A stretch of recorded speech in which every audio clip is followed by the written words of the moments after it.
tunisienne, Claude Bartolone. Oui. Selim Benhassen, on parle ce matin de révolte qui s'est transformée en révolution, et malgré tout, on n'a pas le sentiment que ce soit terminé. Est-ce qu'on se trompe? Vous vous trompez absolument pas. Vous savez, la révolution, c'est un peuple qui la guide. Une histoire, le peuple l'écrit, il en écrit la première ligne, il doit aussi en écrire la dernière. Et ce qui est en train de se passer en ce moment même, c'est que le régime qui est en place, parce qu'il ne faut pas oublier que le régime est toujours en place, essaie d'écrire cette dernière ligne à la place du peuple. Et donc là, qu'est-ce qui cloche encore dans l'issue de cette révolution? C'est parce que le Premier ministre est un homme de Ben Ali que vous considérez que la révolution n'est pas terminée? Absolument. Un homme de Ben Ali d'abord, qui a été Premier ministre depuis plus de 10 ans, et qui se donne pour mission d'organiser des commissions d'enquête contre la corruption, de la transparence, la liberté d'expression et des élections libres et indépendantes. Je pense que si ces gens-là étaient de bonne foi et convaincus de la démocratie et de la nécessité de la souveraineté du peuple, ils l'auraient fait depuis très longtemps. Claude Bartolone, vous aussi, vous êtes partagé ce matin entre soulagement et prudence? Ah, tout à fait. À la fois, je suis en admiration devant ce qu'a fait le peuple tunisien qui a su résister. Et c'était difficile. Vous savez, n'oubliez pas qu'il y a eu des dizaines de morts. Et ils ont fait entendre cette voix de dire c'est absolument inacceptable qu'on puisse tirer sur le peuple tunisien, quelles que soient les raisons qui les ont amenés à défiler. Et aujourd'hui, c'est vrai que j'hésite entre cette admiration devant ce peuple qui a su faire entendre sa voix pour retrouver toute sa liberté, et puis l'inquiétude devant les heures qui viennent. On voit bien que les choses ne sont pas encore stabilisées. Et il faut que la France, quelles que soient les non-déclarations qu'elle a eu l'occasion de faire sur la dernière période, soit aux côtés du peuple tunisien pour dire voilà, nous sommes à votre disposition pour, si vous avez besoin de nous, vous aider à établir le plus rapidement possible maintenant le calendrier électoral pour que le peuple tunisien puisse décider en toute liberté de ses responsables et de la ligne politique qu'elle veut voir appliquée au pays. Finalement, Salim Benhassen, le président Ben Ali, il est toujours président. C'est juste qu'il n'est plus là, mais il est président, non? Il n'a pas démissionné formellement.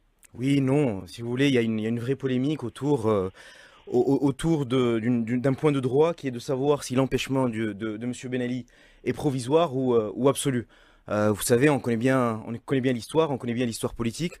On voit bien les départs théâtraux et les retours qui ne sont pas improvisés, mais bien au contraire calculés de la part de personnes qui peuvent être un petit peu en position de faiblesse et qui n'attendent que de reprendre des forces pour, si vous voulez, reprendre la main. Expliquez-nous cette situation ce matin avec ce chaos, ce pillage. On apprend par exemple, là, un supermarché géant a été pillé, mais ce n'est pas le seul.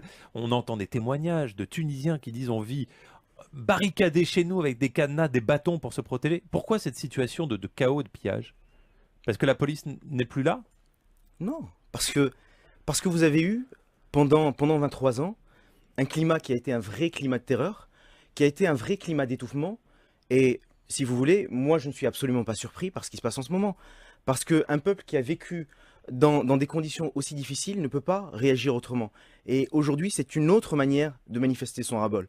Alors, je crois que si M. Ben Ali était responsable, il n'aurait pas pris la fuite. Il se serait adressé au peuple tunisien. Il aurait été jusqu'au bout de sa démarche, tiré les conséquences de ses erreurs, démissionné et restaurer l'ordre avant de partir. Claude Bartolone, Oui. vous l'évoquiez, le comportement de la France n'est pas tout à fait clair. D'ailleurs, ce matin, on le constate, le seul ministre à s'exprimer, c'est Alain Juppé. C'était d'ailleurs sur Europe 1, mais on a finalement assez peu de déclarations. La condamnation tardive aussi de la répression par la France. Oui, c'est vrai. Et c'est pour cela aussi que le gouvernement français a tout intérêt à se mettre à la disposition du peuple tunisien. Moi, je dois vous dire, on voit bien l'hésitation qui a été celle du gouvernement et du président de la République pour savoir exactement ce qui pouvait être la suite, comment les Tunisiens allaient écrire cette histoire. Mais c'est leur affaire. Et à partir du moment où la police tirait sur le peuple tunisien, c'était de la responsabilité de la France des droits de l'homme, de dire il y a des choses qui ne peuvent pas être acceptées et que nous condamnons. Et là, cette parole a manqué, et je le regrette. Bon. Si vous me permettez de réagir au propos de M. Bartolone, vous savez, la France des droits de l'homme, ça fait longtemps que la Tunisie et beaucoup de pays n'y croient plus. Vous savez, les aides de la dernière heure sont bien charitables, mais on a eu la chance de nous libérer tout seul. Et puis, si vous me permettez de dire que nous avons eu notre indépendance en 1956, nous sommes un État souverain. Le peuple a montré aujourd'hui qu'il était capable de faire des révolutions, de faire changer les choses. Et je ne pense pas qu'on ait besoin de l'assistance du gouvernement français. Le peuple tunisien a simplement besoin de se rassembler, de se réunir autour d'un projet commun et autour d'un contrat social.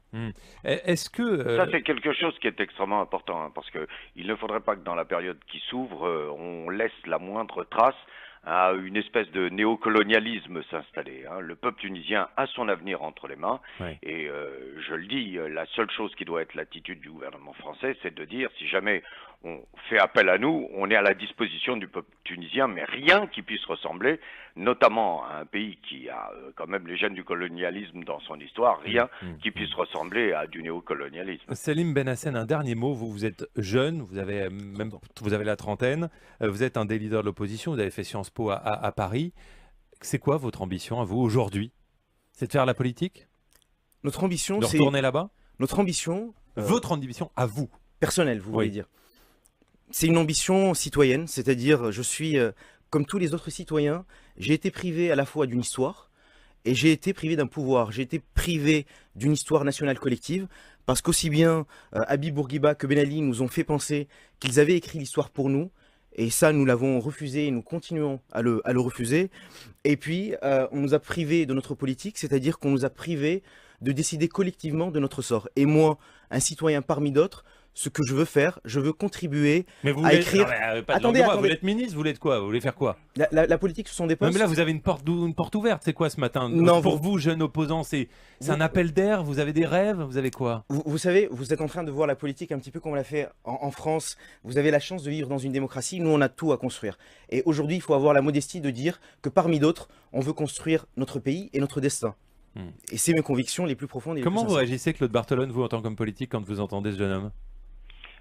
Je réagis en me disant, voilà, c'est la génération qui est le fruit de ce manque de démocratie en Tunisie. C'est cette génération qui n'a pas pu s'exprimer, qui a eu l'impression d'être mis à l'écart de la construction démocratique, de la construction citoyenne de la Tunisie. Et j'imagine à la fois, et je l'entendais dans la voix, à la fois toute l'espérance, mais aussi ce doute qui peut exister dans les 24-48 heures que nous allons affronter, parce que l'on voit bien encore que tout n'est pas fini. L'histoire hésite, et je dois vous dire que c'est aussi la chose qui m'inquiète et qui me... Vous avez peur pour les prochaines heures, Claude Barthelone? Vous savez, c'est pas une question de peur. L'on voit qu'actuellement, et votre invité a eu l'occasion de le dire, on est devant une interprétation de la Constitution pour éviter que ce soit le premier président de l'Assemblée nationale qui assure l'intérim et que des élections soient organisées dans les 45 jours.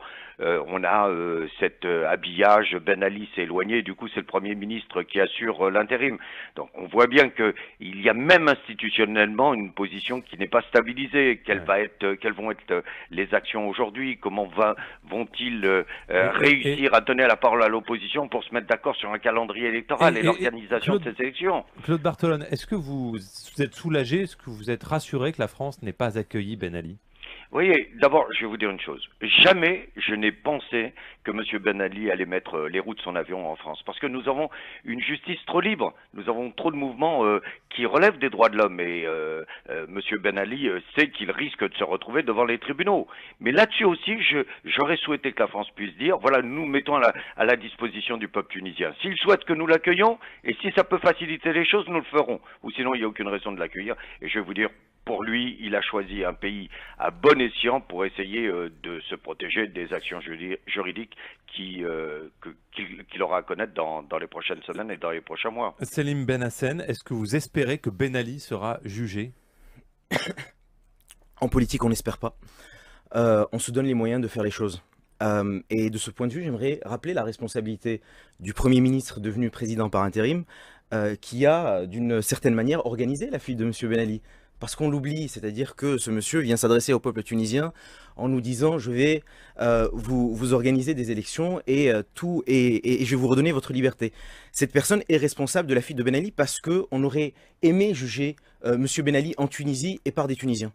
Merci beaucoup d'être venu ce matin, Salim Benhassen, un des leaders de l'opposition tunisienne, et Claude Barthelone. Merci à vous également. Merci. Dans quelques instants sur Europe 1, les infos. Et puis...